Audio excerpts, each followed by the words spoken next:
চিন্তা করছেন? আজকে আমাদের মতো মৌলানা যখন বলে যে মানুষের তৈরি আইন বাদ দিয়ে আল্লাহর কোরআন দিয়ে বাংলাদেশ চলাতে হবে, তখন বাংলাদেশের কিছু কিছু নেতা বলে রাজনীতির সাথে নাকি ইসলামের সম্পর্ক নাই। ওকে মাথা ঠিক আছে, এরা কিন্তু আবু জেলেরই গ্রুপ। কারণ সর্বসময় তিন দল কোরআন বিজয়ের বিরুদ্ধে হচ্ছে, ইসলামের সাথে কোনো রাজনীতির সম্পর্ক নেই। আরে পাগলা, রাজনীতি মানে বুঝিস না। তাবারাকাল্লাযী বিয়াদিহিল মুলক, গোটা পৃথিবীর রাজত্ব মালিকানা একমাত্র কার হাতে? তাহলে রাজাকে, বাদশাকে, সম্রাট শাহজাহান কি বলে? ও বাদশার বাদশাহ। দেখছেন, সম্রাট শাহজাহান বলে ও বাদশার বাদশাহ। আল্লাহ তো হলেন বাদশাহ, আল্লাহ হলেন রাজা, আল্লাহর নীতি হলো রাজনীতি। জোরে কোন কথা ঠিক কিনা? আর আমরা কি ফকির? আল্লাহ কোরআনে বলেছে আল্লাহ গানিয়ুন ওয়া আনতুমুল ফুকারা, আমি আল্লাহ হলাম ধনী, তোমরা হলো ফকির। আর আমাকে নীতির নাম কি? কথা কয় না, ফকিরের নীতি। জোরে কোন কি নীতি? রাজার নীতি রাজনীতি, ফকিরের নীতি ফকিরের নীতি। আপনি বলতে পারেন ফকিরের নীতির সাথে ইসলামের কোনো সম্পর্ক নাই, এটা বলতে পারেন, কিন্তু আপনি কেমনে কন? এরা কিন্তু আবু জেলেরই গ্রুপ। কারণ সর্বসময় তিন দল কোরআন বিজয়ের বিরুদ্ধে। কয় দল? সব সময় কিয়ামত পর্যন্ত তিন দল কোরআন বিজয়ের বিরুদ্ধে আন্দোলন করবে। এক নম্বর হলো আবু জেহেলের মতন রাষ্ট্রীয় শক্তি, আবু জেহেলের মতন রাষ্ট্রীয় শক্তি। দুই নম্বর হলো, কি বিপদ হয়ে গেল, এরা কতক্ষণ পর পর ঘুরতে আসে রে বা, হট করে দৌড় দে।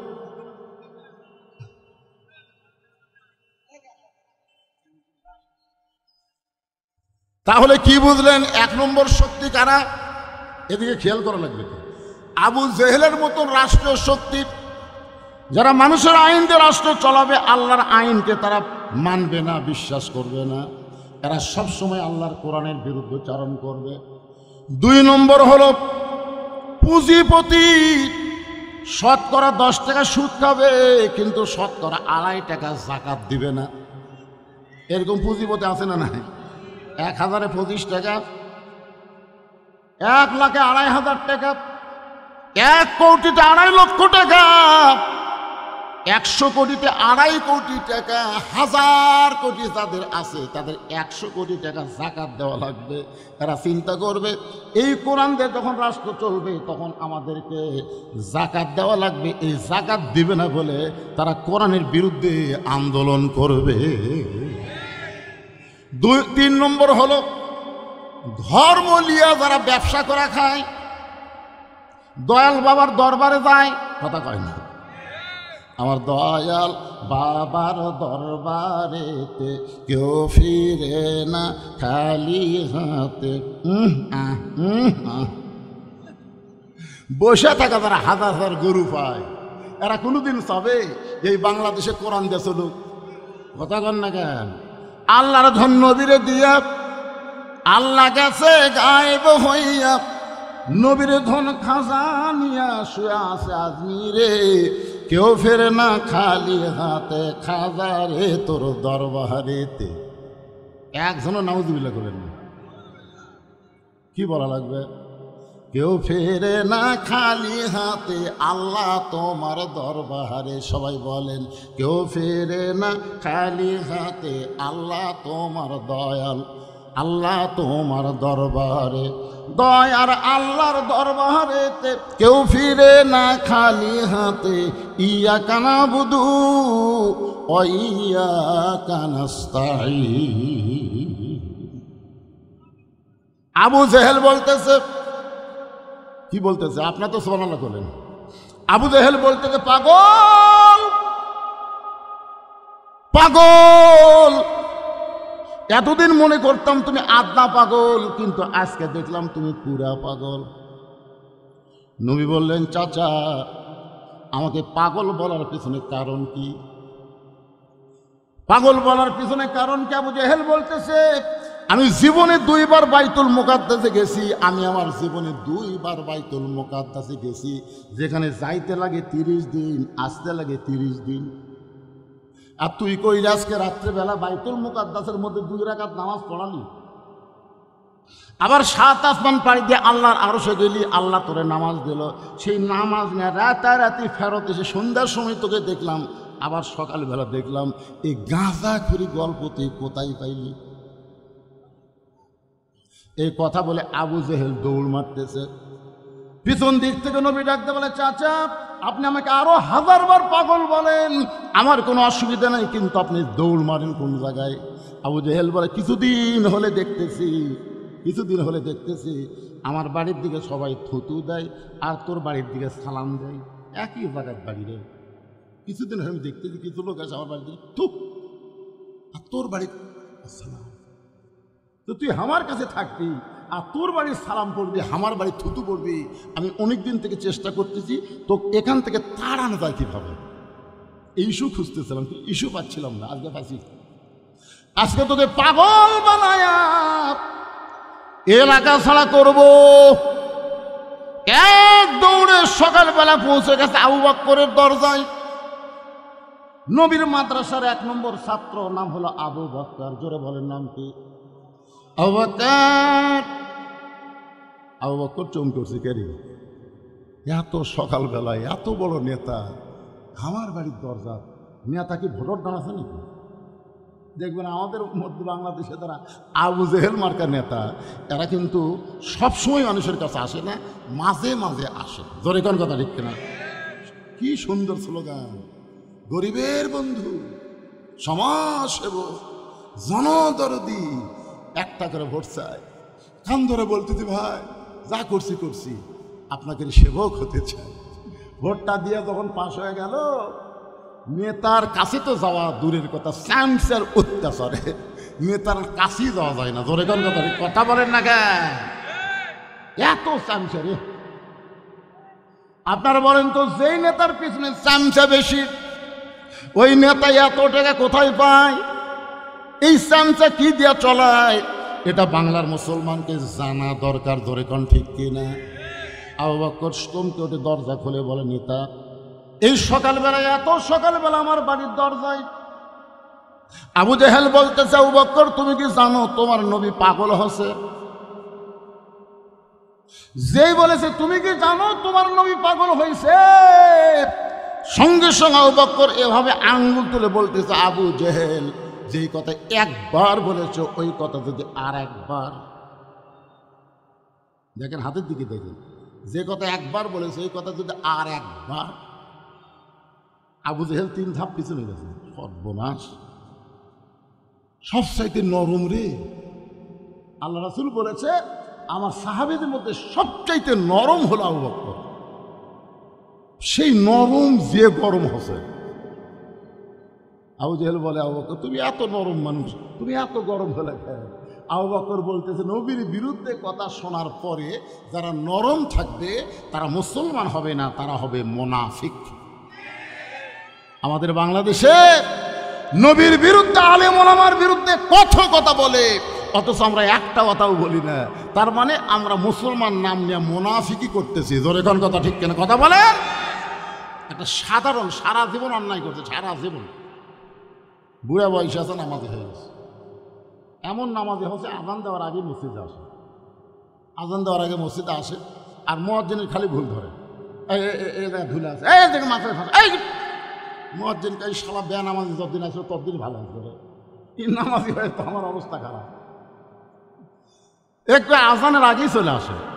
আপনারা শোনেন, আজান দেওয়ার আগে কোনো মুসল্লি মসজিদের মধ্যে যদি ঢোকে, ওই কিন্তু নামাজ হতে পারে, কিন্তু সোয়াব একটাও পাবে না। আজান দেওয়ার পরে ইল্লা মুয়াজ্জিন, শুধুমাত্র মুয়াজ্জিন ছাড়া কোনো মুসল্লি ঢুকতে পারবে না। আজান দেওয়ার পরে ঢুকলে সোয়াব পাবে। আজান দেওয়ার প্রথম 3 মিনিটের মধ্যে যারা মসজিদে ঢুকবে, আল্লাহ তাদের আমল নামায় একটা উট কুরবানি সোয়াব দেবে। আজান দেওয়ার 5 মিনিটের মধ্যে যারা মসজিদে ঢুকবে, আল্লাহর রাস্তায় একটা গরু কুরবানি সোয়াব পাবে। আজান দেওয়ার 10 মিনিটের মধ্যে যারা মসজিদে ঢুকবে, একটা দুম্বা কিংবা ছাগল কুরবানি করা সোয়াব আল্লাহ দিয়ে দিবে। মুয়াজ্জিন যখন আকামত দেবে, এমন সময় কেউ যদি মসজিদে ঢুকে, রাসূল বলেছেন সেও সোয়াব থেকে বঞ্চিত হবে না। তার আমল নামায় একটা ডিম অথবা মুরগি দান করার সওয়াব পাবে। কিন্তু আজান দেওয়ার আগে কেউ যদি মসজিদে ঢোকে একটা সওয়াবও পাবে না। তাহলে তো হঠাৎ নামাজ তো একদিন মুরব্বী দেখতেছে মুয়াজ্জিন আজান দিল, আজান দিয়ে যায় গোসল করলো, আজান দিয়ে দেখি করলো মুরব্বী কই কে আগে আজান তারপরে গোসল, কিছুই করে। দ্বিতীয় দিন ফজরের আগে এসে দেখে মুয়াজ্জিন আগে আজান দিছে তারপরে আবার গোসল করছে। তৃতীয় দিন একই কাম করার কারণে মুরব্বী যেই ফজরের নামাজ হয়ে গেছে, মুসল্লি ভাই জরুরি এলান আছে। বলে কি এলান? ওই মুয়াজ্জিনকে আমি লাগাতার 3 দিন দেখলাম আগে ফজরের আজান দেয় তারপরে গোসল করে। সমস্ত মুসল্লি বলতেছে মুয়াজ্জিন সাহেব ঘটনা কি সত্যি? হ্যাঁ সত্য। তবে আজান দিয়ে গোসল করে, নাউজুবিল্লাহ, এটা কেমন কথা? বলে এইটা এই শয়তানি, এই শয়তানের জন্য। কারণ টাইম আজান দেওয়ার আগে আসলে 3.5 হাত, আজান সময় দেখে হয়ে গেছে 2.5 হাত। কম্বল দিছে মাথার উপর, পাও এখন বাইরে হবে কি করে? পাও টানা বুঝির কাছে একেবারে মনে হবে চাউলের বস্তা ঢাকাতো, আগাও নাই মাথাও নাই, গিয়া লোক। আপনি বিড়াল যেমন ইন্দুর ধরে চুপি চুপি গিয়া খালি কম্বল টানতে দেখেন, কম্বলের তলে ওর সাইজ আর সকালবেলা সাইড টিপে কুত্তার সাইজ একই সাইজ। এখন আমার সাথে একটু বলা লাগবে, ফজরের নামাজ বাদ দিয়ে ঘুম পাড়ে যারা কুত্তার আমল করে তারা, বলতে পারবে না হয়ে যান। এর রজব মাস নামাজের মাস, এজন্য একটু গলা ছাড়া স্লোগান দেওয়া লাগবে। যারা দিচ্ছে না বুঝবেন ওরা ওই মাল। এখন আপনারা দেখেন তো কে কে দেয় না, খালি কান ফেলে দেবে। আমি যেই বল ফজরের নামাজ বাদ দিয়ে ঘুম পাড়ে যারা কুত্তার আমল করে তারা, ফজরের নামাজ বাদ দিয়ে ঘুম পাড়ে যারা।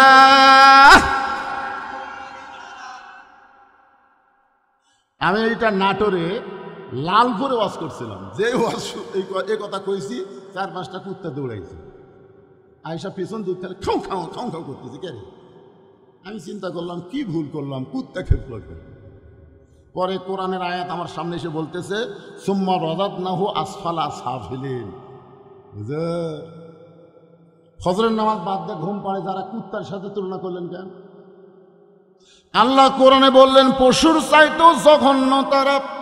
আমি সঙ্গে সঙ্গে স্লোগান পাল্টায় বললাম ফজরের নামাজ বাদ দিয়ে ঘুম পাড়ে যারা কুত্তার চাইতেও খারাপ তারা। আমি যেই বল ফজরের নামাজ বাদ দিয়ে ঘুম পাড়ে যারা, আপনার সকলে জোরে সোরে বলবেন কুত্তার চাইতেও খারাপ তারা। বলতে পারবেন না ভাইজান? ফজরের নামাজ বাদ দিয়ে ঘুম পাড়ে যারা। স্লোগান ঠিক মতো হলো না, এরই মধ্যে ওখান থেকে ছেলে আবার আমার টার্গেট করলো। না অসুবিধা নেই, অসুবিধা নেই, ওরকম টার্গেট লাইট মারবেই। তাও ভালো লাইট মারতেছে, গুলি করতেছে। কারণ যে ওয়াজ আমি করতেছি হিসাবে তখন গুলি করা দরকার। কারণ কুত্তার চাইতেও এরা জঘন্য যারা ফজরের আজান শোনার পরে ঘুম থেকে চেতন পায় না, ল্যাপের মধ্যে ঘুম পাড়ে। ধরে কোন কথা ঠিক কথা বলেন না কেন ভাই? যদি আজকে নিয়ত করে, আজকে যদি তারা নিয়ত করে এ ওয়াজ শোনার পরে আর ফজর বাদ দিব না, আল্লাহ বলে নিয়ত করার সঙ্গে সঙ্গে আমি তোর তওবা কবুল করে নিয়ে নামাজ না পড়ার যত পাপ হয়েছে আমি সব মাফ করে দিলাম। কারণ আল্লাহ পাপকে ঘৃণা করে, পাপীকে আল্লাহ ঘৃণা করে না। পাপীকে আল্লাহ তওবা করার সুযোগ দেয়। আজ থেকে যদি এই স্লোগান দেওয়ার পরে সে যদি তওবা করে ফজর থেকে নামাজ ধরে, তাহলে আজকে যুবকদের মাহফিল সার্থক হবে। জোরে বলেন কথা ঠিক কিনা? বছর আসবে এরকম করে একটা তাফসির মাহফিল করবেন আর দায় সারা কাম সারবেন, হবে না ভাইজান। হাউজে কাউসারের পানি যদি পান করতে চান তাহলে 2টা আমল করা লাগবে। 1 নম্বর হলো নামাজ। যেরকম 1 নম্বর কি, এই নামাজটা আল্লাহ ইচ্ছা করলে নবীকে দুনিয়াতে দিবার পারতেন, কিন্তু দুনিয়াতে আল্লাহ নবীকে নামাজ দিলেন না। নামাজ দিয়েছেন আল্লাহর আরশে, যেখানে কোনো ফেরেশতাও ছিল না।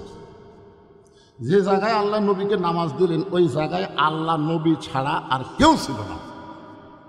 এক জায়গায় আল্লাহ জিবরাইলকে বললেন, এই জিবরাইল ব্রেক, আর সামনে আসতে পারবি না, ওখান থেকে আমার নবী একা একাই আমার কাছে আসবে। সুবহানাল্লাহ। আল্লাহ নবী দুইজনা প্রেম করেছেন গোপনা, মাঝখানে তো জিবরাইলের জায়গা ছিল না। জায়গা যদি থাকিত আল্লাহর আরশে নিত, জায়গা যদি থাকিত আল্লাহর আরশে নিত, দরজার বাইরে আল্লাহ ব্রেক করাতো না। সবাই বলে আল্লাহ নবী দুইজনা প্রেম করেছেন গোপনা, মাঝখানে তো অন্য কারো জায়গা ছিল না। নামাজ এমন একটা ইবাদত, যেই ইবাদত আল্লাহ সরাসরি নবীর হাতে তুলে দিয়েছে। সুবহানাল্লাহ। এই নামাজ হলো 5 ওয়াক্ত। কয় ওয়াক্ত? এই নামাজের মধ্যে কিন্তু জুম্মার নামাজ নাই। এই নামাজের মধ্যে কিন্তু জুম্মা নাই। ধরে কোন কি নাই? জুম্মা নাই। যে খালি তারা জুম্মা মারেন,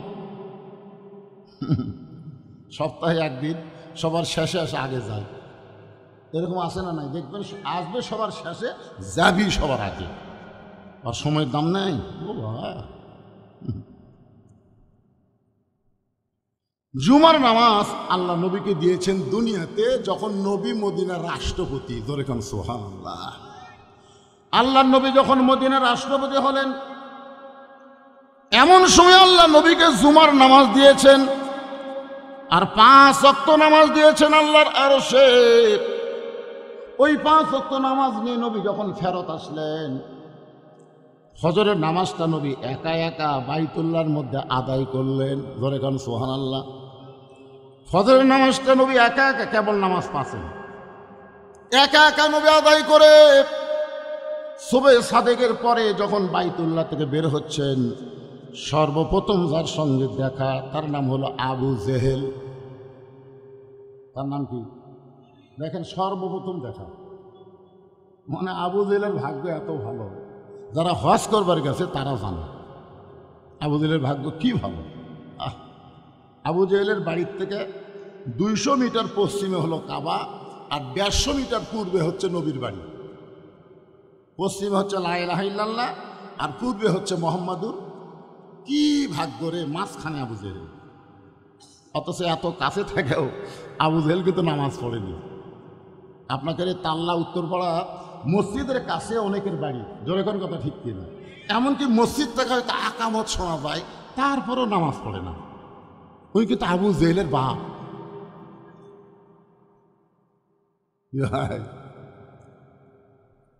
সর্বপ্রথম দেখা হলো আবু জেহেলের সাথে। আবু জেহেল নবীর চেহারার দিকে তাকায় বলতেছেন, বাজান, সন্ধ্যার সময় দেখলাম তুমি সুন্দর, সন্ধ্যার সময় দেখলাম তুমি সুন্দর, আর সকালবেলা দেখতেছি তুমি অতীব সুন্দর। আবু জেহেল নবীর প্রশংসা করতেছে, আর আপনারা সুবহানাল্লাহ বলতেই খুব দামি হয়ে গেছেন, যে মুখ দিয়ে সুবহানাল্লাহ বাড়ায় না। একবার সুবহানাল্লাহ বলে আপনাদের নামে বসে আছেন তাল্লার উত্তরপাড়ার মাহফিলে, আর গাছ লাগাই দিল আল্লাহ জান্নাতের বাগানে। যতবার সুবহানাল্লাহ বলবেন তত গাছ। এটা কি কালেক্টরের গাছ, মাটি খারাপ করা গাছ? এটা হলো ফলবান বৃক্ষের গাছ। এত বড় গাছ হবে যেই গাছের ছায়া অতিক্রম করতে একটা তেজস্বী ঘোড়া দৌড় মারলে 500 বছর সময় লাগবে। ওই গাছটা হবে ফলবান বৃক্ষের গাছ। গাছের গোড়ায় লাগা থাকবে অলা তাস্তাহি আনফুসুকুম, তুমি যে ফল চাবে সেই ফল সঙ্গে সঙ্গে তোমার সামনে হাজির হয়ে যাবে। ইমাম গাজ্জালি বলেছেন, সুবহানাল্লাহ, যারা বলে তারা যত পাপী হোক না কেন, ওই গাছের ওসিলায় আল্লাহ তাদেরকে জান্নাত দিয়ে দিবে। দেখছেন, এক সুবহানাল্লাহ বলার কারণে কি লাভ হলো? যে যত বড়ই পাপী হয়, ওই গাছের কান্নার কারণে আল্লাহ তাকে জান্নাত দিয়ে দিবে। সবার মুখটা বাড়াবে না তো? সবার মুখটা বাড়াবে? তাই 3টা তাসবিহ সবসময় সবার মুখটা বের হবে না। একটা হলো সুবহানাল্লাহ, একটা আলহামদুলিল্লাহ, আর একটা আল্লাহু আকবার, আর একটা কি লিল্লাহি তাকবীর। এই জন্য তাকবীরটা দেওয়ালাম জোরে, যে কিছু তেল তেলা গোয়েন্দার আছে না নাই? আর এই যে মাগরিবের পরে আসবি, লোক হবি কেরা, রাত 10টার পরে হুজুর টাইম দিবি, সেই রকম মাহফিল হবি। আপনাকে এলাকার মাহফিলে খোঁজলে দেখছি তো রাত 10টার পরে লোকই হয় না, 150, 200, 300। আর আজকে মাগরিবের পরে জায়গা হচ্ছে না, তাহলে তেলতলা গোয়েন্দার ফেল মানলো, তোর কোনো কথা ঠিক না। তেলতলা গোয়েন্দার কবি মাগরিবের পরে উঠে কতক্ষণ ওয়াজ করবি রে, কতক্ষণ ওয়াজ করবি? না না শোনেন না কেন, এটা কিন্তু তেলতলার বলবে, উঠাই নামে যাবি রে। আপনারা বলেন তো, বক্তা যদি রাত 10টায় ওঠে 12টার সময় নামে, তখন জনগণ বলে হুজুর 12টা পর্যন্ত ওয়াজ করলো রে, হুজুর 12টা পর্যন্ত ওয়াজ করলো। কিন্তু হুজুর উঠলো কয়টা? 10টা খেয়াল করে না, 12টা খেয়াল করে। আর আমি তো 6টা উঠে 8টা, 8:30 পর্যন্ত ওয়াজ করবো, তারপরে বলে উঠলো আর নামলো, উঠলো আর নামলো।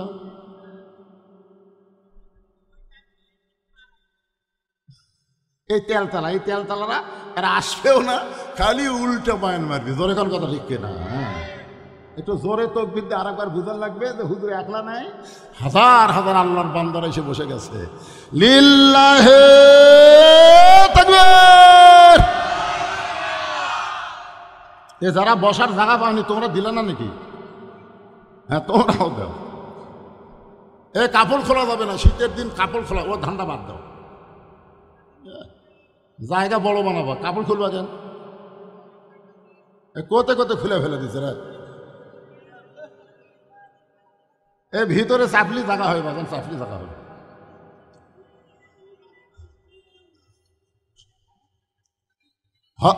আল্লাহ নবীর প্রশংসা করতেছে আবু জেহেল, মনে আছে না ভুলে গেছে? এই হইচই করা যাবে না তো, ওনারা যা করে করুক, অসুবিধা নেই, আপনার খালি কথাগুলো মনোযোগ দিয়ে শোনেন।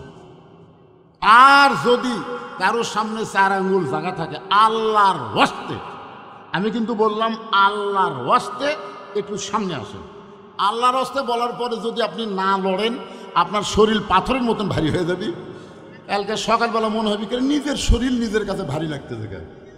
আর খালি একটা দোকান দিয়ে সামনে আসেন, 1 বছর ডাক্তারের কাছে যাওয়া লাগবে না। আমার বাপের কথা না, আল্লাহর কথা। আল্লাহ বলেছেন অনুনাজ্জিলু মিনাল কুরআনি মা হুয়া শিফাউ ওয়া রাহমাতুল লিল মুমিনিন। আল্লাহু আকবার।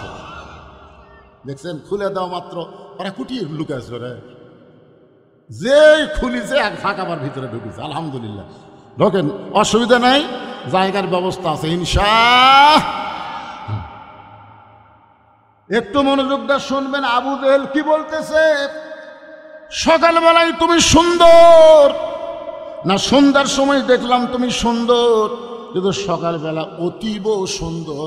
এত সুন্দর হওয়ার কারণ কি আপনারা বলেন তো? আমাদের নবী কেমন ছিল? কেমন সুন্দর?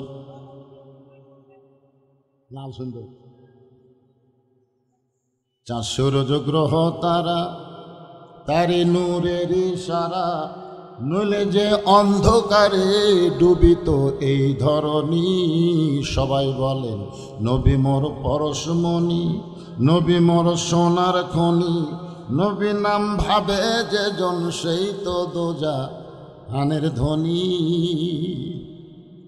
সে নামে মধু মাকা, সে নামে জাদু আঁকা, সে নামে মধু মাখা, সে নামে জাদু আঁকা, সে নামে মজনু হলো, সে নামে পাগল হলো মওলায় আমার কাদের গনি। মহব্বতে সবাই বলেন নবী মোর পরশমণি, নবী মোর সোনার খনি, নবী নাম ভাবে যেজন সেই না দোজাহানের ধ্বনি। সে নামে সুর ধরিয়া পাখি জান গান গারিয়া, সে নামে সুর ধরিয়া পাখি যায় গান করিয়া, সে নামে আকুল হলো মওলায় আমার কাদের গনি। জোরা বলেন আলহামদুলিল্লাহ। সঙ্গে সঙ্গে নবী বললেন চাচা, সকালবেলা অতীব সুন্দর দেখার পিছনে কারণ হলো আমি আজকে রাত্রিবেলা কাবার পাশে ঘুমিয়েছিলাম। ফেরেশতা জিবরাইল আমাকে ঘুম থেকে চেতন করলো। ঘুম থেকে চেতন করে জমজমের কোপের পানি দিয়ে আমাকে ওযু করানোর পরে বোরাকের পিঠে করে বাইতুল মুকাদ্দাস আমাকে নিয়ে গেল। বাইতুল মুকাদ্দাসের মধ্যে গিয়ে আমি 2 রাকাত নামাজের ইমামতি করলাম। আমাদের নবী কিন্তু মুসল্লি ছিল না, আমাদের নবী হলো ইমাম। ধরে কারণ আমাদের নবী কি? এই জন্য আমাদের নবীর একটা ডিগ্রি হলো ইমামুল আম্বিয়া ইমামুল মুরসালিন। 2 রাকাত নামাজ পড়ানোর পরে সেখান থেকে বোরাকের পিঠে করে আল্লাহর আর 7 আসমান পাড়ি দিয়ে রফরফে করে আল্লাহর আরশে গেলাম। আল্লাহর সঙ্গে আমার দেখা হলো। আল্লাহ পাক আমাকে 5 ওয়াক্ত নামাজ দিল। এই যে আল্লাহর সঙ্গে আমার দেখা হলো, এই দেখার কারণে 5 ওয়াক্ত নামাজ নেওয়ার কারণে হয়তো আমার চেহারা অতীব সুন্দর লাগতেছে। এই কারণে সন্ধ্যার সময় সুন্দর আর সকালবেলা অতীব সুন্দর হওয়ার কারণ হলো আজকের রাত্রেবেলা আল্লাহর সঙ্গে আমার মেরাজ হয়েছে। আপনারা তো সুবহানাল্লাহ বলেন, কিন্তু এই কথা শুনে আবু জেহেল কি করে? পাতবাজি করলেন না। তার মানে আল্লাহ যদি চাইতো আমাদেরকে হিন্দু বৌদ্ধ খ্রিস্টানদের ঘরেও পাঠাবার পারতো না, কিন্তু আল্লাহ কি চাইছে? আল্লাহ না চেয়ে সরাসরি আমাদেরকে মুসলমানের ঘরে কবুল করেছেন। হ্যাঁ, আল্লাহ কোরআনে বলেছেন লা তামুতুন্না ইল্লা ওয়া আনতুম মুসলিমুন, মুসলমান না হয়ে তোমরা কেউ মরো না। আপনারা বলেন তো, হিন্দু বৌদ্ধ খ্রিস্টানদের ঘরে যদি আমরা জন্ম নিতাম তাহলে মুসলমান হয়ে মরা সহজ না কঠিন? আমাদের জন্য কঠিন আছে? নাই। মুসলমান হয়ে মরা যে কত কঠিন, যার প্রমাণ হলো নবীর চাচা আবু তালেব, যিনি আল্লাহ রাসূলকে লালন পালন করেছেন। আল্লাহ রাসূল বলেছেন, মায়ের পেটে আমি এতিম ছিলাম। মায়ের পেটে যখন ছিলাম তখন আমি কি ছিলাম? এতিম। আমার বাপ মারা গেছে, কিন্তু দুনিয়াতে আসার পরে আমি আর এতিম ছিলাম না। কারণ ভাগ্যগুণ এমন একটা চাচা পাইছিলাম, যেই চাচা আমাকে এমন দরদ দিয়ে ভালোবাসা দিয়ে লালন পালন করেছে, আমার যে বাবা নাই এটা আমি মনই হয়নি। অথচ এই চাচা আবু তালেব কিন্তু মুসলমান হয়ে মরতে পারেনি। মরার সময় কাফের হয়ে মরেছে। কারণ কি? নবী তো এত বড় একটা কথা বলেছিলেন, চাচা খালি শুধু একটা বার বলবেন লা ইলাহা ইল্লাল্লাহ, আমি আপনাকে হাত ধরে জান্নাতে পৌঁছায় দেব। এত বড় কথা নবী বলেছেন। তারপরও চাচা কি বলছেন? যে মরি যখন যাচ্ছি বাবা, বাপ দাদার ধর্ম ছাড়ব না। এখান থেকে প্রমাণ হলো অন্য ধর্মে জন্ম নিয়ে মুসলমান হয়ে মরা খুবই কঠিন। কিন্তু আল্লাহ তাআলা আমাদের এই কঠিন জিনিসটা রাখে নাই, সহজ করে দিয়েছে। মুসলমানের ঘরে জন্ম নিয়েছি, মুসলমান হিসাবে অবশ্যই আল্লাহ আমাদের মৃত্যু দিবে ইনশাআল্লাহ। এ কারণে আমরা খুশি না বেজার? তাহলে জবান খুলে আবার বলবো আলহামদুলিল্লাহ। আল্লাহর প্রশংসা করার কারণ হলো আল্লাহ আমাদের ভাগ্য এত ভালো যে আমাদেরকে বিশ্ব নবীর উম্মত হিসাবে কবুল করেছেন। কোন নবী? যেই নবীর উম্মত হওয়ার জন্য অন্যান্য নবীরা পর্যন্ত আল্লাহর কাছে লালায়িত ছিলেন, যে আল্লাহ আমাদেরকে নবী না করে যদি বিশ্ব নবীর উম্মত করতেন তাহলেই আমাদের ভাগ্যটা প্রসন্ন হতো। কিন্তু আল্লাহ তাদের এই চাহিদাকে, এই চাওয়াকে পুরা করেনি। বিনা দরখাস্তে আমরা আল্লাহর কাছে কোনদিন চাইছি? তখন তো আমরা চাইছি। বিনা চাওয়ায় আল্লাহ আমাদেরকে সেই নবীর উম্মত হিসাবে কবুল করলেন। খুশি না বেজার? আপনারা বলেন তো, বিশ্ব নবীর উম্মত হওয়ার মধ্যে 1 নম্বর লাভ কি? 1 নম্বর লাভ হচ্ছে আসেন আমার মুক্তার, আসেন আমার ব্যারিস্টার, শেষ বিচারের হাইকোর্টেতে তিনি আমায় করবেন পার, আমি পাপী রাসূল জাবিন্দার। শেষ বিচার বোঝেন? বাংলাদেশে যতগুলো বিচার হয়েছে এগুলো তো অবিচার। বিচারের নামে কি? অবিচার। শেষ বিচার। এখন আমাদের সকলের সামনে সেই বিচার কি বলুন তো আপনারা? যেই বিচারে আল্লাহ হবেন হাকিম, যেই বিচারে হাকিম হবেন কে? আল্লাহ। আর আমরা সবাই হব আসামি। আমরা সবাই কি হব? আসামি হব। ওই সময় আমাদের নবী উকিল হবেন, ব্যারিস্টার হবেন, আল্লাহর কাছে আমাদের পক্ষে জেরা করবেন। জেরা করে সুপারিশ করে আমাদেরকে জান্নাতে পৌঁছায় দিবে। এমন নবীর উম্মত হওয়াতে খুশি না বেজার? তাহলে জবান খুলে আর একবার বলি আলহামদুলিল্লাহ। আল্লাহর প্রশংসা করার কারণ হলো আপনার যে কোরআন থেকে তাফসির শুনবেন, এই কোরআনে কোনো সন্দেহ, এতগুলো মানুষ আমার সামনে 2-4 জন নাই করলেন, বাদ বাকি যারা নাই কননি তারকে কোন কান্দের ফেরেস্তা লেখছে?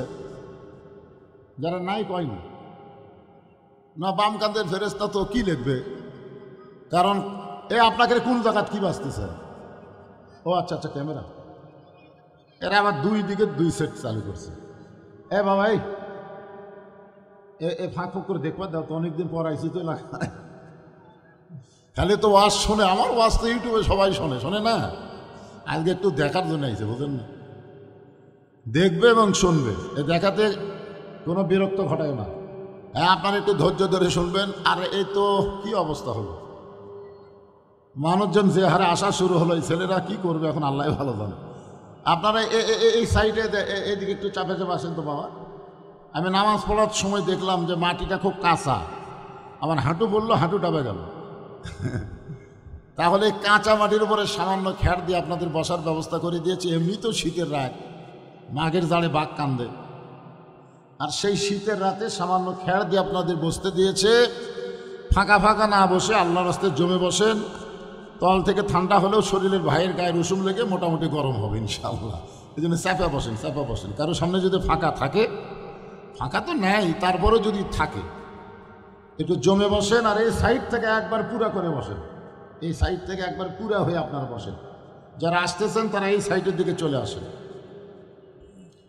হ্যাঁ, চাপেন আর হইচই না করে, কথাবার্তা না বলে জিকির করেন আর সামনে চাপেন। লা ইলাহা ইল্লাল্লাহ, লা ইলাহা ইল্লাল্লাহ।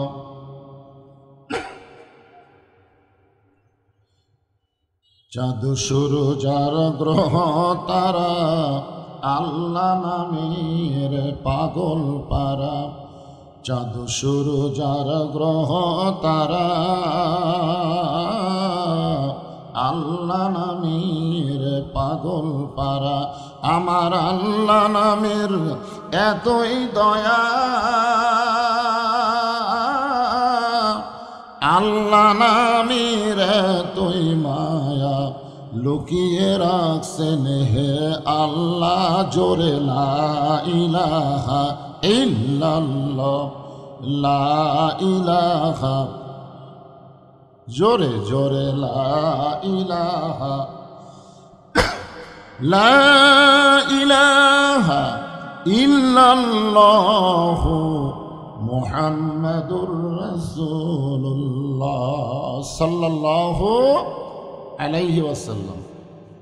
যতবার নবীর নাম শুনবো অতবার বলবো, যতবার, প্রত্যেকবারই বলতে হবে সাল্লাল্লাহু আলাইহি ওয়াসাল্লাম। আপনি যখন নবীর প্রতি দরুদ শরীফ পড়লেন, আপনি এত ভাগ্যবান হয়ে গেলেন যে একদল ফেরেশতা আপনার দরুদগুলো রাসূলের রওজা মোবারকে আপনার নাম, জায়গার নাম, এমনকি আপনার বাপ মায়ের নাম পর্যন্ত পৌঁছানো হবে। সুবহানাল্লাহ বলেন। আপনি আছেন কোথায় আর দরুদগুলো গেল কোথায়? একটু বিশ্বাস করবেন, বিশ্বাসে মিলাই বস্তু তর্কে বহুদূর। তর্ক করা যাবে না, বিশ্বাস করতে হবে। মুসলমানের বিশ্বাসের উপরে ঈমান, জোরে কার কথা ঠিক কিনা? হ্যাঁ। তাহলে যে কোরআন থেকে আপনার তাফসির শুনবেন, তাফসির শোনার জন্য এখন আর জায়গা হচ্ছে না, ভিড়াভিড়ি হচ্ছে। আপনারা বলেন সবাই এক বাক্যে, এই কোরআনে কোনো সন্দেহ হ্যাঁ আছে? নাই। কারণ আল্লাহ কোরআনের প্রথমেই বলেছেন যালিকাল কিতাব লা রাইবা ফিহ, এই কোরআনের ভিতরে কোনো সন্দেহ নেই, এই কোরআনে কোনো ধোঁকা এবার নাই করলেন না কেন? ধোঁকা আছে? তাহলে সবাই বলবেন এই কোরআনে কোনো গোজামিল। মাশাআল্লাহ। এখন আপনারা বলেন, বর্তমান যে সংবিধান দিয়ে আমাদের বাংলাদেশ চলতেছে, যে সংবিধানের উপর আমরা বাংলাদেশ চলতেছে, এই সংবিধানের মধ্যে সন্দেহ? সবাই বললেন না, জোরে বলেন। এই সংবিধানের মধ্যে ধোঁকা? গোজামিল। তাহলে আগেরটার কি বললেন? নাই। তিনবারই বলছেন নাই, আর পরেরটা তিনবারই বলছেন আছে। তো এখন ভেজাল জিনিস নিয়ে চলবেন, আর মরার সময় মুসলমান হয়ে মরবেন, এইটা সম্ভব? মুসলমান জন্ম দিয়ে তার সন্তানকে হিন্দুর বাড়িতে লালন পালন করতে দিছে, 10 বছর পরে মুসলমান তার সন্তানকে ফেরত নিছে। এখন বলেন তো, ওই সন্তান ভগবান কবে না আল্লাহ কবে? কারণ কি? কারণ লালন পালন হয়েছে হিন্দুর বাড়ির, যতই মুসলমান জন্ম দিক। আবার যদি হিন্দু জন্ম দিয়া মুসলমানের বাড়িতে 10 বছর লালন পালন হয়, ওই সন্তান যদি হিন্দু ফেরত নেয়, তাহলে ওই কি বলবে? ভগবান কবে না আল্লাহ কবে? তাহলে কি বুঝলেন? যে মুসলমান হিন্দু হয়ে জন্ম দিলেই হবে না, পরিবেশের উপর বড় করা লাগবে। তোর কোন কথা ঠিক কি না? বর্তমানে বাংলাদেশে যে পরিবেশ চলতেছে, এখন যে পরিবেশ চলতেছে, এই পরিবেশ কি হিন্দুর পরিবেশ না মুসলমানের পরিবেশ? দেখেন, এখানে মাগরিবের নামাজ হলো, নামাজ হচ্ছে এখানে মাগরিবের, আর যেই ছেলেরা মাহফিল করতেছে, যারা এই বিশাল আয়োজন করেছে, তাদের মধ্যে 2-4 জনকে আপনারা পাচ্ছেন। ওরা মনে করতেছে আমরা বছর অন্তর একটা করে মাহফিল করলেই হয়ে গেল। এরকম 1 কোটি মাহফিল যদি করে, যত সওয়াব হবে তার চাইতে বেশি সওয়াব আল্লাহ দিবে 1 ওয়াক্ত নামাজ যদি আদায় করে। জোরে কোন কথা ঠিক কি না? নামাজ পড়ে না, মুসলমান দাবি করে, এটা ইয়ার কি মারা। এই রজব মাস, এই চাঁদের নাম হলো রজব, মাসের নাম কি? রজব। এই রজবের চাঁদ উঠলেই আল্লাহ রাসূল একটা দোয়া বেশি বেশি পড়তেন, আল্লাহুম্মা বারিক লানা রজবা ওয়া শাবান ওয়া বাল্লিগনা রমাদান। আপনারা হয়তো অনেকে জানেনই না, আমি গতকাল মাহফিলে বললাম এটা কোন মাস? জানুয়ারি মাস। আমি বললাম এই ঠিক করে বললেন কোন মাস? তখন বলে মাঘ মাস। একটা লোক কইল না যে রজব মাস। তার মানে জানুয়ারি মাঘ সম্পর্কে ধারণা আছে, রজব সম্পর্কে ধারণা নাই। এই রজব মাসের কোনো এক রাতে আল্লাহ তাআলা আমাদের নবীকে আরশে নিয়ে গেছিলেন। এটা কি আপনারা বিশ্বাস করেন? যে রাতকে আমরা বলি লাইলাতুল মেরাজ। লাইলাতুল মেরাজ। আল্লাহ কোরআনে বললেন, সুবহানাল্লাযী আসরা বিআবদিহি লাইলাম মিনাল মাসজিদিল হারাম ইলাল মাসজিদিল আকসা। যে আমি আল্লাহ তাআলা নৈশকালীন ভ্রমণ, ইসরা, এরপরে হচ্ছে মেরাজ। তো এই কোরআন শরীফে ইসরা শব্দ একের সরাসরি আল্লাহ বলেছেন যে মসজিদ হারাম থেকে বাইতুল মুকাদ্দাস, এই 2টা মসজিদের কথা আল্লাহ কোরআনে একই আয়াতের মধ্যে বললেন। একটা হলো মসজিদে হারাম, আর একটা হলো কি? বাইতুল আকসা। বর্তমানে বাইতুল আকসা নিয়ে মুসলমানদেরকে অত্যন্ত নির্যাতন করা হচ্ছে। জোরে কোন কথা ঠিক কি? আমরা যাদেরকে বলি ফিলিস্তিন মুসলমানকে অকাতরে হত্যা করা হচ্ছে। আপনারা বলেন তো, মসজিদ এটা কাদের জন্যে? মুসলমানের জন্য। মসজিদ কাদের জন্যে? মন্দির, প্যাগোডা খ্রিস্টান না, গির্জা হলো খ্রিস্টান। হ্যাঁ, তো এখন ব্যাপার হলো ওই যে ইহুদি, ওদের জন্য তো মসজিদ না, মসজিদ তো মুসলমানের জন্য। জোরে কোন কথা ঠিক কিনা? কিন্তু ইসরায়েল ইহুদি অন্যায়ভাবে বাইতুল মুকাদ্দাসকে দখল করতে চায়, আর মুসলমান সমানে জীবন দিচ্ছে, দখল করতে দিবে না। জীবনের বিনিময়ে হলো বাইতুল মুকাদ্দাসকে তারা ফিরে নেবে, তাদের দখলে নেবে, কারণ মুসলমানের জন্যই তো মসজিদ। আপনাদের কাছে আমার প্রশ্ন হলো, এই রজব মাসে যে আব্রাহা বাদশাহ মসজিদে হারাম বাইতুল্লাহকে দখল করার জন্য হস্তি বাহিনী নিয়ে আইছিল, জোরে কোন কথা ঠিক কিনা? আপনার বলেন তো দখল করে পারছে? তো ওইখানে তো কোনো মানুষ জীবন দেয়নি। ওইখানে আল্লাহ তাআলা সূরা ফিল নাজিল করে আমাদেরকে জানাই দিয়েছেন। সূরা ফিল বোঝেন? আলাম তারা কাইফা ফাআলা রাব্বুকা বিআসহাবিল ফিল। সূরা ফিল পারেন না আপনারা?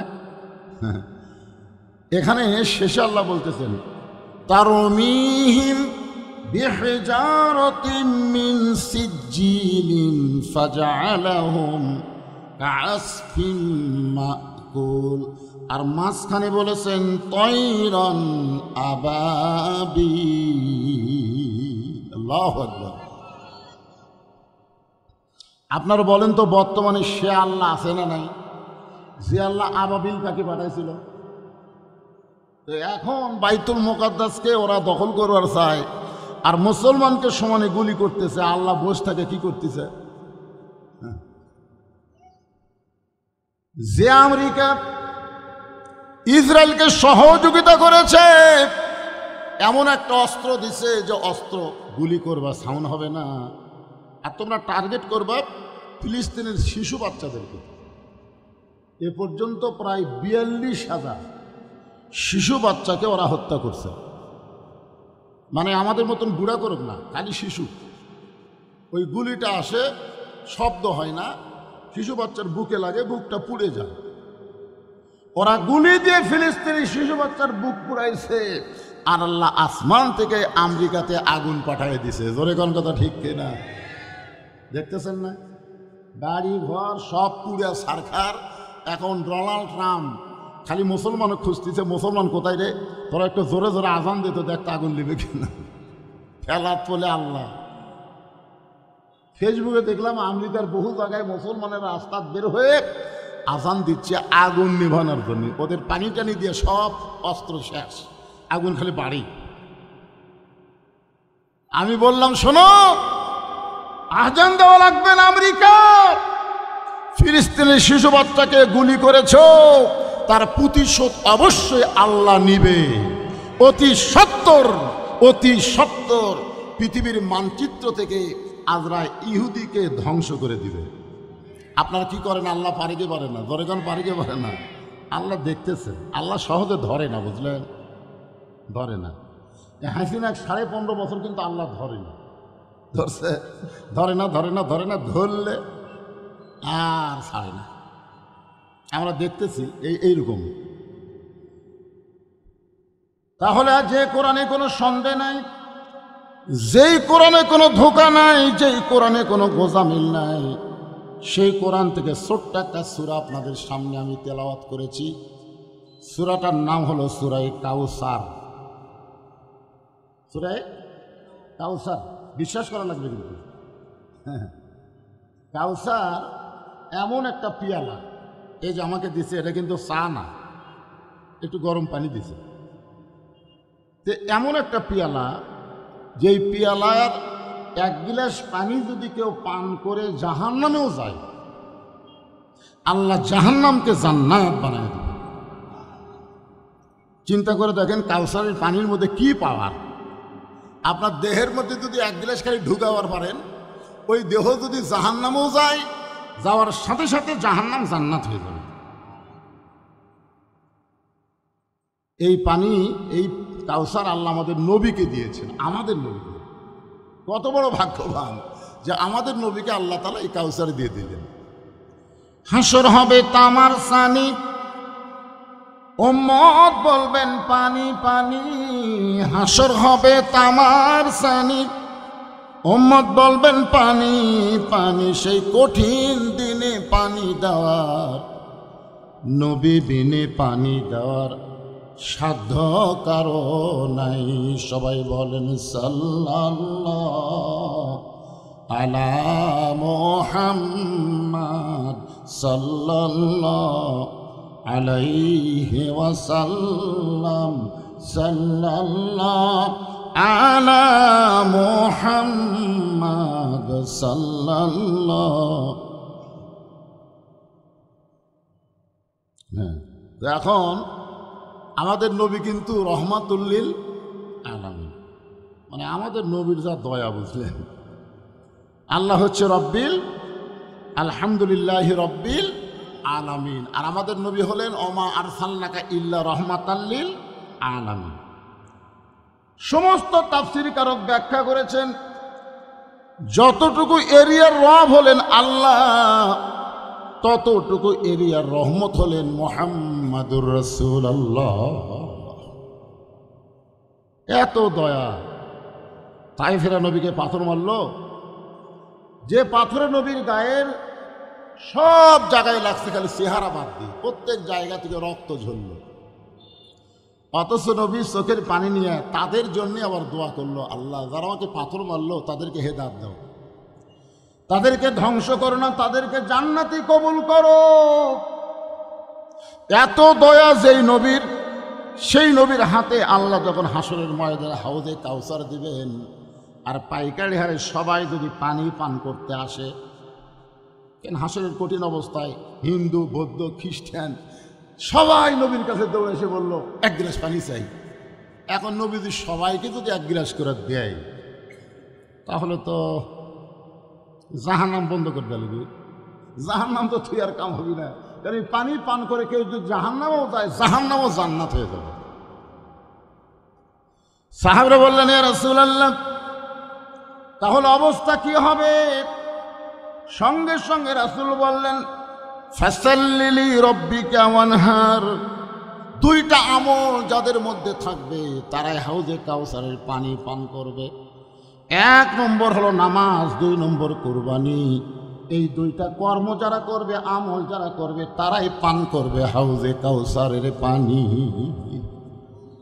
এক নম্বর কি? জোরে বলেন, এক নম্বর কি? নামাজ। নামাজ। আমাদের নবীকে আল্লাহ তাআলা নবুয়তের 10ম বৎসরে মেরাজ করাইছেন। নবুয়তের কত বৎসর? 10ম বৎসরে লাইলাতুল মেরাজ হয়েছে। নামাজ পাওয়ার পরেও নবী 3 বছর মক্কা ছিলেন। নবী সর্বসাকল্যে নবুয়ত পাওয়ার 13 বছর ছিলেন মক্কায়। যেরকম কয় বছর? তাহলে 10ম বৎসরে যখন নামাজ পেলেন, এই নামাজ পাওয়ার পরও নবী 3 বছর ছিলেন মক্কায়। আল্লাহ কোরআনে বললেন, আল্লাযীনা ইউমিনুনা বিল গায়বি ওয়া ইউকিমুনাস সালাত। ওয়া ইউকিমুনাস সালাত, এই নামাজ কায়েম করার কথা শুরু হলো প্রথমেই। কোরআনের সর্বসাকল্যে 82 বার, ধরে বলেন কতবার? 82 বার নামাজের কথা বলা হয়েছে। প্রত্যেকবারই বলা হয়েছে নামাজ কায়েম করো। কোনো জায়গায় আল্লাহ বলে নাই যে নামাজ পড়ো। কোনো জায়গায় কিন্তু নামাজ পড়ার কথা নাই। কি করার কথা আছে? কায়েম করার কথা আছে। আজকে আমার মাগরিবের নামাজ কি করলাম? কায়েম করলাম না পড়লাম? না, এটা কায়েম করলাম না। কায়েম যদি করতে পারতাম, তাহলে নামাজের সময় বাহিরে কেউ শোরগোল করতো না, সবাই জামাতে সামিল হতো। ধরে কোন কথা ঠিক কিনা? কেউ বারা হট্টগোল করতে পারবে? শোরগোল করতে পারবে? রাস্তা ঘুরতে পারবে? পারবে না, কারণ নামাজ কায়েম হয়ে গেছে। নামাজ কায়েম যখন হবে, যেরকম এখানে যত মানুষ আপনারা আইছেন, সবাই কিন্তু কাপড় পরা কায়েম হয়ে গেছে। আমাদের বাংলাদেশে ন্যাংটা কায়েম না কাপড় পরা কায়েম? কথা বলেন না কেন? ন্যাংটা হওয়া না কাপড় পরা?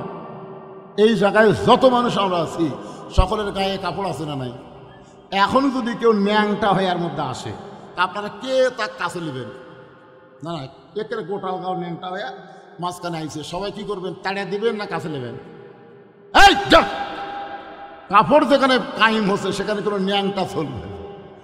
নামাজ যখন কায়েম হবে, তখন বেনামাজিকে ন্যাংটার মতন মনে হবে। কার মতন মনে হবে? আপনারা বলেন তো, এখন বেনামাজিকে কি ন্যাংটার মতন মনে হয়? হয় না। কারণ কি? নামাজিও যা, বেনামাজিও তাই। একই সাথে বসে আমরা চা খাই। আয় হায় রে। নবুয়তের 10ম বৎসরে নবী নামাজ পাইলেন।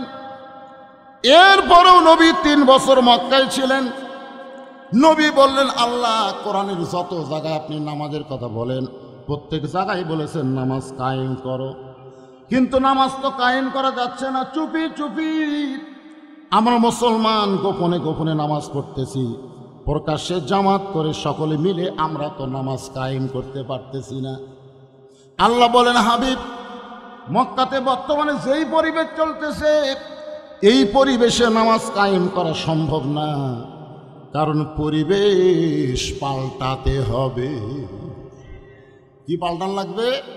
পরিবেশ পাল্টাতে হবে। কারণ মক্কাতে আপনি হলেন ইমাম আর আবু জেহেল হল নেতা। নবী যতদিন মক্কায় ছিলেন, নবী কি? ইমাম। নবী আরবিতে ইমাম, আর নেতা কথা কয় না। আজকে বাংলাদেশে নামাজ পড়া হচ্ছে কারণ মসজিদের ইমাম আর সমাজের নেতা। মসজিদের ইমামকে আমরা কি বলি? আল ওলামাউ ওয়ারাসাতুল আম্বিয়া, আলেমরা হলো নবীদের ওয়ারিস। আর সমাজের নেতাকে আপনারা কি বলবেন? সমাজের চেয়ারম্যান কন, মেম্বার কন, এমপি কন, মন্ত্রী কন, এরকে চেহারাতে গেলে কি মনে হয়? কথা কয় না রে বারে। এর কাজকর্ম চেহারা টেহারা দেখলে কি মনে হয়? নবীর ওয়ারিস। হ্যাঁ, নবীর ওয়ারিস। আল্লাহ রাসূল বললেন, তাহলে কি করণীয়? আল্লাহ বলেন, পরিবেশ পাল্টাতে হবে। এই আবু জেহেলের জায়গাত আপনাকে যাওয়া লাগবে।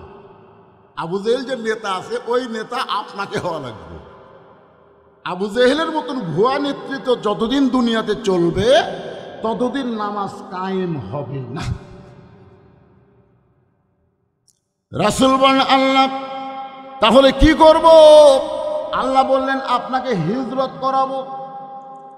এই মক্কার পরিবেশে নামাজ কায়েম হবে না। আপনি হিজরত করে এমন একটা জায়গায় যাবেন, সে জায়গায় আপনি ইমাম হবেন, আপনিও নেতা হবেন। ধরে কোন সুবহানাল্লাহ। শুধু আপনি ইমাম থাকবেন না, আপনিও নেতা হবেন। আল্লাহ কোরআনে বললেন, আল্লাযীনা ইম্মাক্কান্নাহুম ফিল আরদ, মুসলমানের মধ্যে কাউকে যখন নেতা বানানো হবে, নেতার আসন দেওয়া হবে, ক্ষমতার চেয়ার দেওয়া হবে, তার 1 নম্বর দায়িত্ব হলো আকামুস সালাত, নামাজ কায়েম করা। আজকে যদি বাংলাদেশে নামাজ কায়েম হয়ে যায়, আমাদের যুবকদের হাতে যে মোবাইলই থাক না কেন, আমাদের কোনো টেনশন নেই, কোনো টেনশন নাই। ওরা 5G 6G 4G মোবাইল নিয়ে ঘুরুক, আর যে মোবাইল নিয়ে ঘুরুক, আমাদের টেনশন করা লাগবে না। কারণ নামাজ যখন কায়েম হবে, ইন্নাস সালাতা তানহা আনিল ফাহশাই ওয়াল মুনকার, একমাত্র নামাজই পারে মানুষকে যাবতীয় খারাপি, অশ্লীলতা, ফাহিশা থেকে বাঁচাই দিতে। ধরে কারণ সুবহানাল্লাহ। আমাদের যুবকেরা তো এখন রাত 10টার পরে ঘুমায় না, রাত 10টার পরে শুরু করে। ধরে কোন কথা ঠিক কিনা? ওরা ঘুমায় কখন জানেন? যখন ফজরের আযান দেওয়ার আগ দিয়ে। হ্যাঁ, ঘুমাবে দেখবেন ফজরের আযানের আগে। ইয়ান ইলাল্লাহ বিইজনিহি ওয়া সিরাজাম মুনীরা। فقد قال الله تعالى في كلامه المجيد والفرقان الحميد।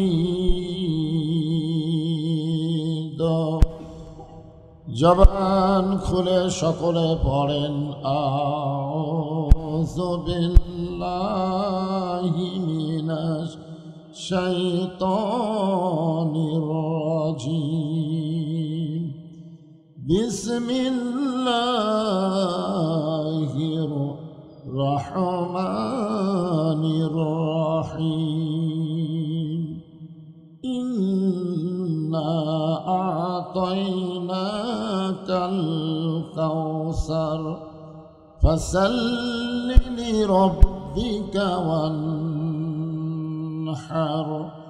ইন্না শানিআকা হুয়াল আবতার। ইন্নাল্লাহা ওয়া মালাইকাতাহু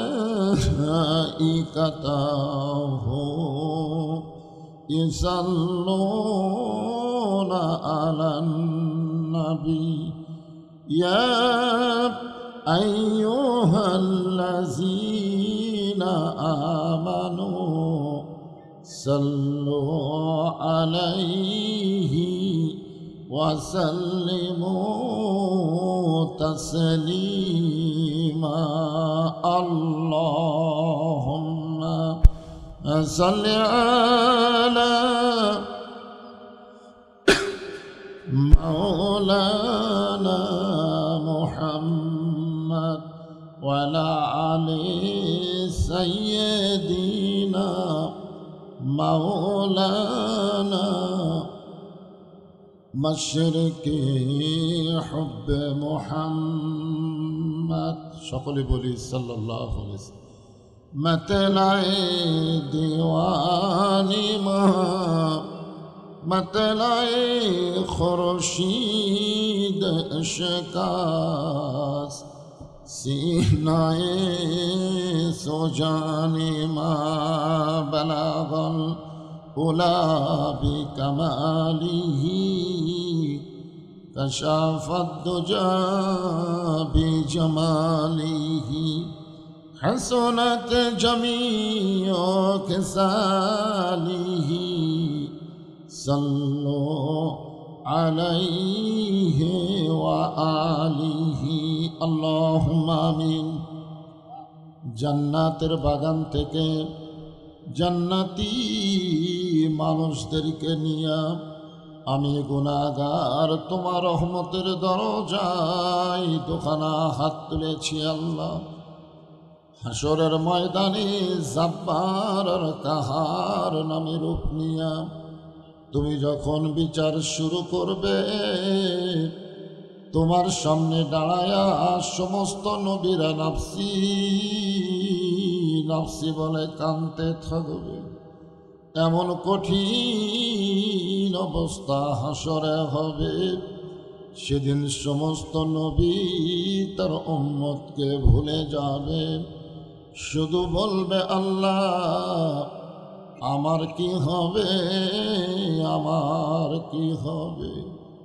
একমাত্র দরদি নবী শাফাতের কান্ডারি ইয়া রব্বি হাবলি উম্মতি বলে সেজদায় পড়ে যাবে। সেই কঠিন মুসিবতের সময় আজকের এই মাহফিলকে ওসিলা করে আমাদের সবাইকে রাসূলের উম্মতের কাতারে আল্লাহ কবুল করে নিও। সুবহান রাব্বিকা রব্বিল ইজ্জাতি আম্মা ইয়াসিফুন ওয়া সালামুন আলাল মুরসালিন আলহামদুলিল্লাহি রাব্বিল আলামিন। লা ইলাহা ইল্লাল্লাহ।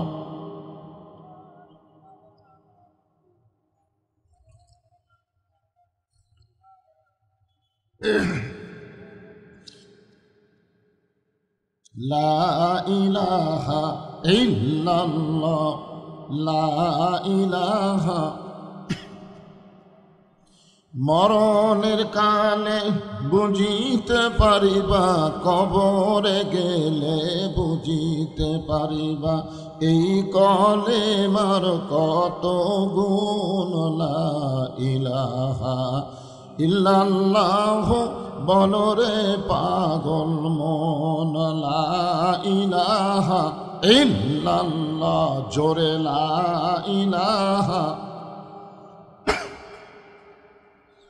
যারা পড়তেছেন না এই কলেমা, যারা জিকির করতেছেন না, তারা কতটুকু ক্ষতির মধ্যে পড়তেছেন? আফজালুজ জিকির লা ইলাহা ইল্লাল্লাহ। আল্লাহ রাসূল বলেছেন, কোনো ব্যক্তি যদি সারা জীবন পাপ করে আর মৃত্যুর সময় এই কলেমা যদি তার জবানে জারি থাকে, শুধুমাত্র জবানে কলেমা জারি থাকার কারণে আল্লাহ তার জীবনের সব গুনাহ মাফ করে দেন। এত দামি একটা জিকির, অথচ সবাই মুখ খুলতেছেন। জবান খুলে আল্লাহর মহব্বতে লা ইলাহা ইল্লাল্লাহ, লা ইলাহা। যার দিলে আছে আমার আল্লাহর ভয়, যার মনে আছে আল্লাহর ভয়, যার দিলে আছে আল্লাহর ভয়। আল্লাহ আল্লাহ সব সময় আহার নিদ্রা ভালো লাগে না, এই দুনিয়া ভালো লাগে না, ভালো লাগে শুধু আল্লাহ, জোরে লা ইলাহা ইল্লাল্লাহ,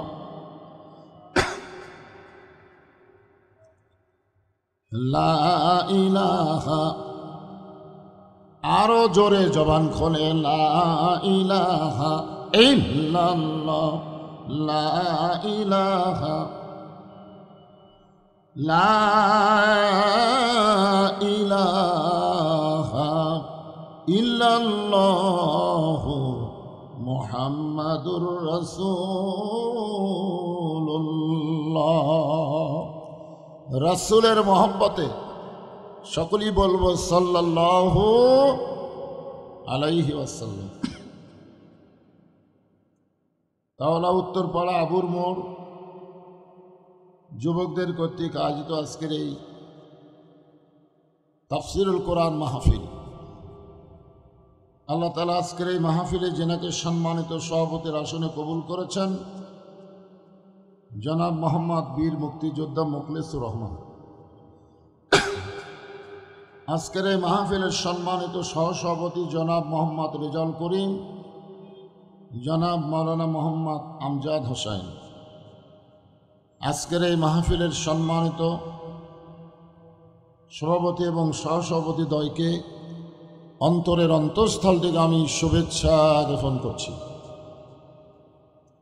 আজকের এই মাহফিলের সম্মানিত প্রধান অতিথি জনাব মোহাম্মদ আল মুত্তাকিন মুরাদ,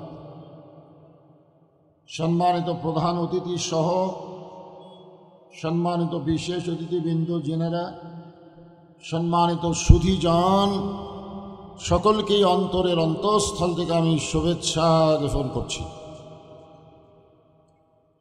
আজকের এই মাহফিলে সম্মানিত ওলামায়ে কেরাম, আপনাদের মাঝে মাঝে যে সমস্ত আলেম ওলামা বসে আছেন, মঞ্চে আছেন, মাগরিবের আগে যিনারা আলোচনা করে আপনাদেরকে শুনাইছেন, আলেম ওলামা সহ আজকের মাহফিলের বক্তাগণকে অন্তরের অন্তঃস্থল থেকে আমি শুভেচ্ছা জ্ঞাপন করছি। সম্মানিত আল্লাহর বান্দারা, আল্লাহর অত্যন্ত পছন্দনীয় সময় বকরাতা ওয়াসিলা, সকাল এবং সন্ধ্যা। এই মাগরিবের নামাজের পরে সান্ধ্যকালের সময়ে কোরআন হাদিসের আকর্ষণ কলিজার মধ্যে নিয়ে আল্লাহ রাসূলের মহব্বতে এই জান্নাতের টুকরায় যারা বসেছেন, আমি আমার অন্তরের অন্তঃস্থল থেকে আপনাদের সবাইকে শুভেচ্ছা জ্ঞাপন করছি। সম্মানিত মা বোনেরা, পর্দার অন্তরালে বসে বসে যারা আলোচনা শুনতেছেন, তাদেরকে শ্রদ্ধা জ্ঞাপন করে এই মুহূর্তে জানতে চাচ্ছি আপনারা সকলে কেমন আছেন। আলহামদুলিল্লাহ রব্বিল আলামিন। যে আল্লাহ শারীরিক সুস্থতা দান করে মানসিক প্রশান্তি। আসলে গত বছর এই সময় আমাদের শারীরিক সুস্থতা অনেকেরই ছিল, কিন্তু মানসিক প্রশান্তি ছিল, মনের একটা শান্তি, ঠিক কিনা বলেন? সবসময় মনে একটা হয়তো কি যেন কি হয়। আজরাইলের চাইতে আমরা পুলিশ ধরা বেশি চিন্তা করতাম। আজরাইল ধরবে এর চিন্তা আমাদের নাই, কিন্তু পুলিশ ধরার চিন্তা ছিল, না জানি কি হয় এরকম একটা অশান্তি। বর্তমানে 5ই আগস্টের পরে এই অশান্তি আর নাই, এখন হলো প্রশান্তি। জোরে কোন সুবহানাল্লাহ। শারীরিক সুস্থতা এবং মানসিক প্রশান্তি লাভের জন্য আজকের এই জান্নাতের বাগানে আল্লাহ আমাদেরকে কবুল করেছেন। খুশি না বেজার? তাহলে জবান খুলে সমস্বরে সকলে বলবো রব্বানা লাকাল হামদ হামদান কাসীরান তাইয়িবান মুবারাকান ফিহি। আমরা প্রশংসা করলাম কার? কেন করলাম? এই কারণে আল্লাহর প্রশংসা আমরা বেশি বেশি করব, যে রুহের জগৎ, এই দুনিয়াতে আসার আগে আর একটা জগতে আমরা ছিলাম না? এই জগৎকে বলা হয় আলমে আরওয়াহ, রুহের জগৎ। এই রুহের জগতের ভিতরে অসংখ্য রুহুর মধ্যে আল্লাহ আমাদের রুহুগুলোকে অত্যন্ত ভালোবেসেছেন, যে ভালোবাসার কারণে দুনিয়াতে আল্লাহ আমাদেরকে মুসলমানের ঘরে কবুল করেছেন। আচ্ছা, আমি কোন জায়গাতে ওয়াজ করতেছি? যে কথাটা আমি বললাম, কথাটাই